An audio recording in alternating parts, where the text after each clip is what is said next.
Hi guys, so we're going to do this quickly. The question is, does the Frog Sounds QRP rig have an audio response peak, hopefully around where we like to listen to CW? So when I first built the Frog Sounds, I decided that I was skeptic whether or not this, let me see if I can back up a little bit, whether or not this 100 millihenry choke in series with this cap was going to provide the audio peaking that we wanted. So I started out by just putting a wire in because I was a skeptic and I wanted to see if I could get the receiver to work. So the receiver is working now, and I showed you a couple of videos ago that it's pretty broad. You can hear stations all up and down the band at the same time because I had bypassed the filter. So now the filter is in place, and I'll show you quickly what I did. I just put a clip lead over this inductor.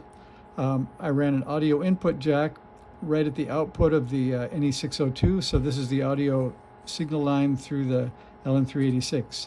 So Dear Mr. Frog Sounds is over on the left, and you can see there's a couple of clip leads in place. The white one bypasses this inductor. So we have our friend, the 8038 function generator down here. I'll show you, you can see on the scope, if I back up, that I can sweep the frequency up and down. This is with that choke bypassed. You can see that from the bottom, as low as this goes on this scale, is about 500 hertz. We can prove that by connecting those right there. It's about 520 hertz.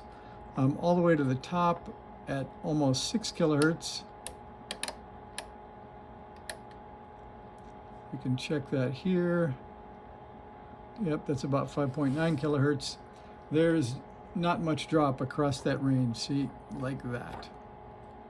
And if I get it down here where you can see the frequency response, you can see it's pretty flat until about 6 kilohertz. So then we pull off the white clip lead back here. This turns the audio filter back on. Now you can see what happens when I sweep the frequency again. You can see it drops way, way, way down at 6 kilohertz, almost gone.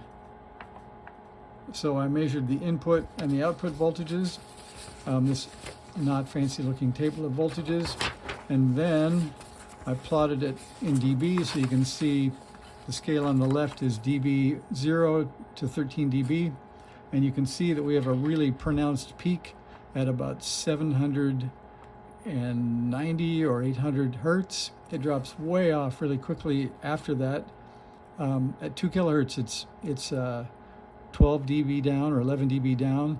And then over here on the left, you can see at 50 hertz, it's maybe 9 or 10 dB down. So it's actually a pretty good filter. That's the story. Next video, I'll hook up the antenna and we'll see if there are any signals we can hear so you can see the difference between filter in and filter out. Thanks for watching.